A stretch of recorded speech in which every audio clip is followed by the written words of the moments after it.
E aí, queridos, tudo bem? Bem-vindos de volta para a continuação, da nossa unidade modular aí, com o espaço agrário brasileiro. E dentro do espaço agrário brasileiro, nós veremos o agronegócio no Brasil, a terra e a questão fundiária no Brasil, a distribuição das terras no Brasil, que é algo muito irregular.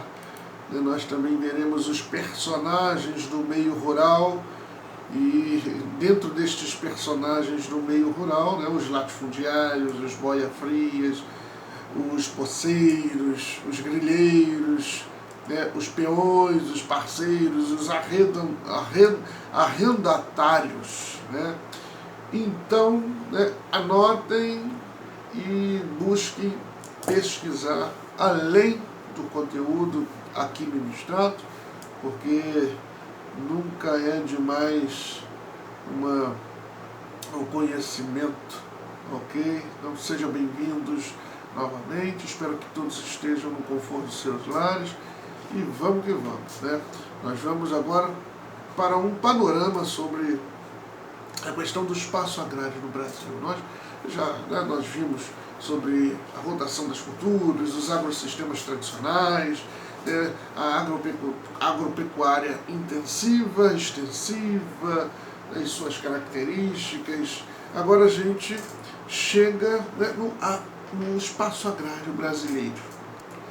E no espaço agrário brasileiro, quero abordar com você o atual panorama do espaço agrário brasileiro, que é um cenário que está em intensa transformação.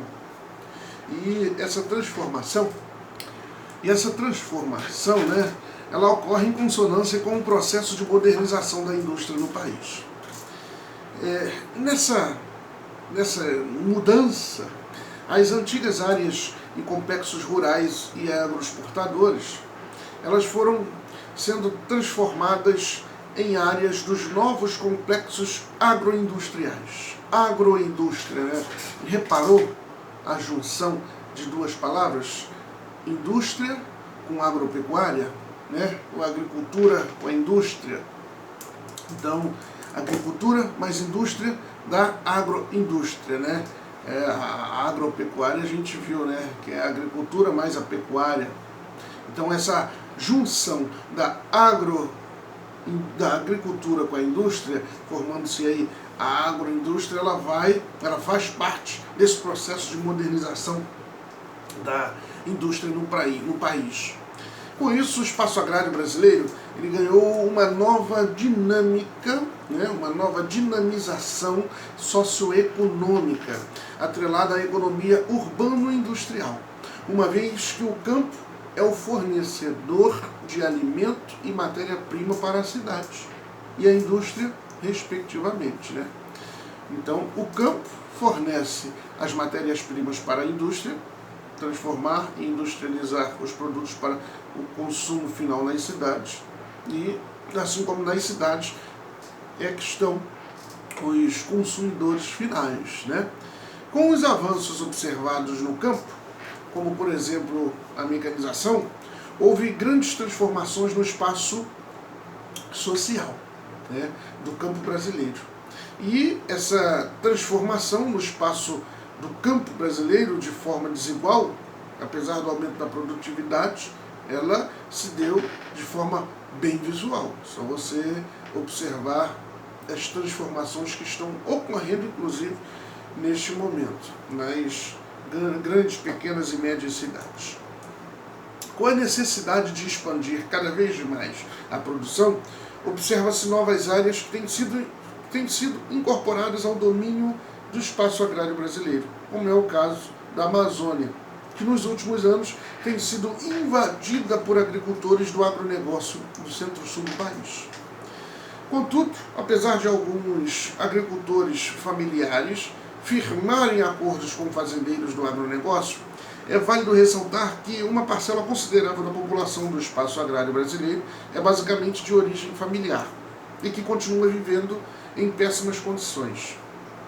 E outra parte dos trabalhadores que não conseguiram se firmar nas atividades do campo, após esse período de mecanização, eles foram para as cidades no processo denominado de êxodo rural. Já escutou falar sobre o êxodo rural? Então anote aí, né, para que você relembre o que é o êxodo rural, o processo de migração campo-cidade.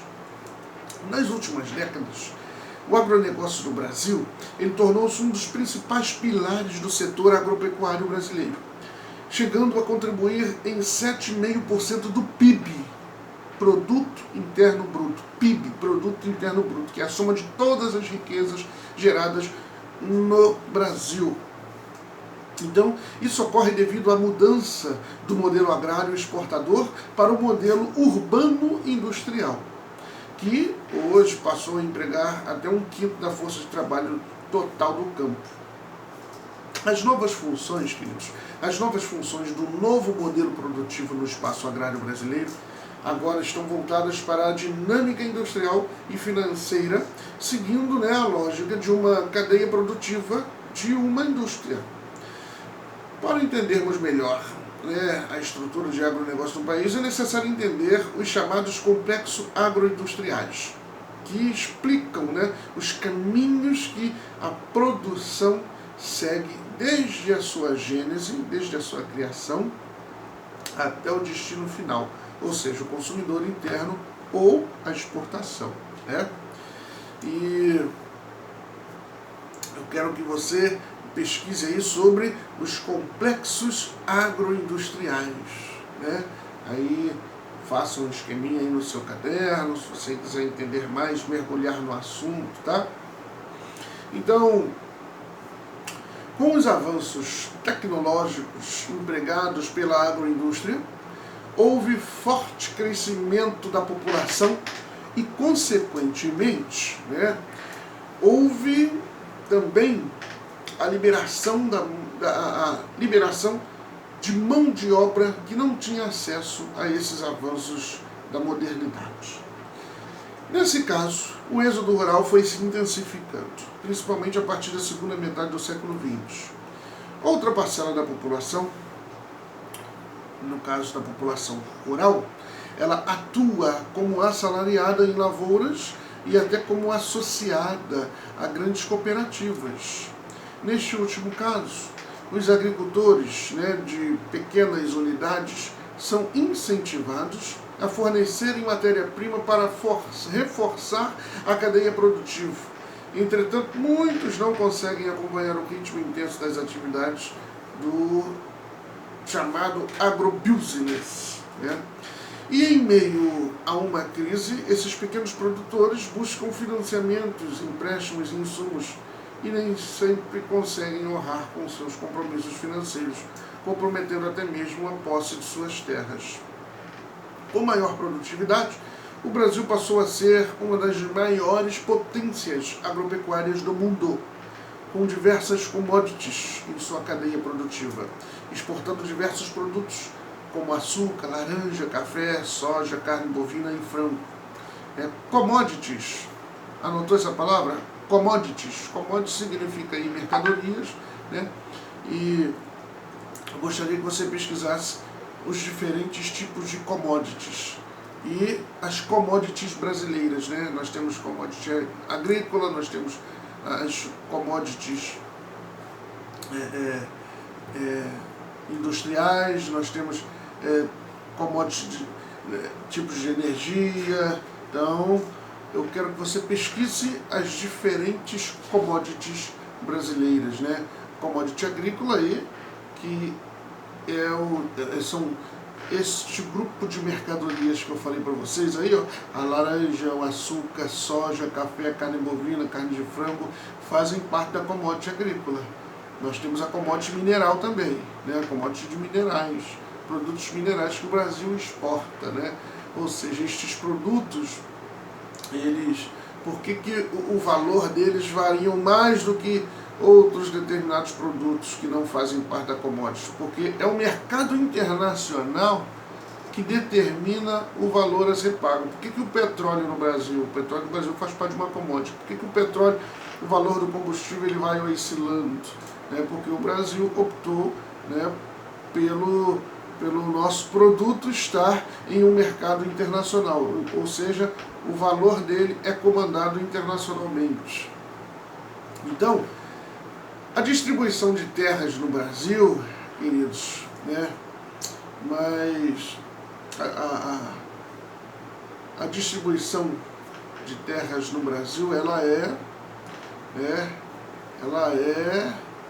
uma questão assim, um pouco que a gente vai ver, já vou falar alguns dados aí, e você vai ver que grande parte do Brasil, aproximadamente 60% das terras do Brasil, elas pertencem, né, a grandes latifundiários. Você sabia disso? Se não, calma aí um pouquinho, você vai saber. Então a distribuição de terras no Brasil é um tema que tem provocado uma série de discussões no espaço agrário brasileiro, principalmente quando observamos sua distribuição entre grandes e pequenos produtores. A diferença da área ocupada e utilizada para as suas atividades é muito concentrada nas mãos de poucos grandes produtores. Para entendermos esse processo, devemos compreender a Lei de Terras. Anotem aí, Lei de Terras. Essa lei ela foi assinada em 1850, quando o Império legislou favoravelmente para os latifundiários. Quando diz que o Império legislou favoravelmente para os latifundiários, é porque o Império estava subsidiando os grandes produtores rurais em se estabelecerem, né? Em 1891, com a transferência de terras públicas para o patrimônio dos estados, houve um intenso processo de posse das terras por parte das oligarquias, que detinham o controle dos governos. Isto gerou um grande número de novos títulos de propriedades. Muitas crises se abateram sobre as regiões do país devido à má distribuição de terra. Porém, os países, a partir de 1930, começou assim a passar por uma série de mudanças, né? E a começar com a tentativa de Getúlio Dornelles Vargas, né, na integração territorial do Brasil e do desenvolvimento da indústria no período de seu governo. Outras políticas também afirmavam este fato, principalmente a distribuição de terras no Planalto Central, impulsionada pela construção de Brasília, no processo denominado Marcha para o Oeste, né? Para o Oeste, porque era marcha rumo ao centro-oeste do Brasil, né? Onde hoje fica a capital da República, que por um tempo já foi no estado do Rio de Janeiro. Acho que vocês devem se lembrar de alguma aula. E vejam bem a distribuição das terras no Brasil. Pasmem, 60% do território brasileiro, ou 5,6 milhões de propriedades rurais, elas estão concentradas, né, na chamada República do Latifúndio. Ou seja, ó, das 5,6 milhões de propriedades existentes, 78 mil, 1,4%, elas concentram aproximadamente 40% da área total dos imóveis rurais do Brasil. Ou seja, 60% do território brasileiro está na denominada República do Latifúndio. Estão nas mãos dos grandes produtores, dos grandes latifundiários, dos grandes detentores das terras no Brasil. 27%, né, está com um outro percentual. Ó. As áreas urbanas, as unidades de conservação e outras áreas públicas somam menos da metade da área ocupada por todas as propriedades rurais no território brasileiro. Então, são 27%. Então, as áreas, né, de propriedades rurais ocupadas no território brasileiro equivalem a 60%. 27% são as áreas urbanas, unidades de conservação e outras áreas públicas. E 13%, aí você vai somando 60 mais 27 mais 13, 100%, né? E 13% está com os povos indígenas, né, que é a menor fatia. as terras indígenas são 5 vezes menores do que a área total das propriedades rurais no Brasil. Vivem nela em torno de 230 povos e aproximadamente 567 mil pessoas. Nobres. Então, verifiquem aí o tamanho, né, dessa má distribuição da questão. Então, a partir de 1960, durante o governo de João Goulart, muitos trabalhadores que atuavam em movimentos rurais protestavam exigindo a saída de grandes latifundiários na zona da Mata Nordestina.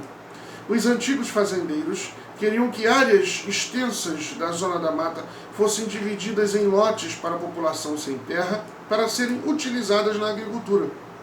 Com o golpe militar de 1964, nenhuma reforma ou lei foi feita e esse assunto não foi mais abordado nas discussões políticas do Estado. Pelo contrário, elas foram discutidas medidas que impediram a mudança do Estado no Estatuto da Terra. Estatuto da Terra, tem a Lei de Terra, Estatuto da Terra, vai anotando aí. Então, dando grande vantagem aos latifundiários, essa mudança no Estatuto da Terra. A partir de 1964, verificou-se o aumento dos conflitos pela terra em todo o país. O grande diferencial diante de toda a crise envolvendo o espaço agrário ocorreu em 1984, com a criação do Movimento dos Trabalhadores Rurais Sem Terra, o MST, que passou a ocupar inicialmente áreas no sul do Brasil. No norte do Brasil, movimentos de resistência lutavam contra poceiros e jagunços, chamando a atenção da comunidade internacional, principalmente após os ataques de bandos armados contra Chico Mendes, que foi um líder dos seringueiros, em 1988.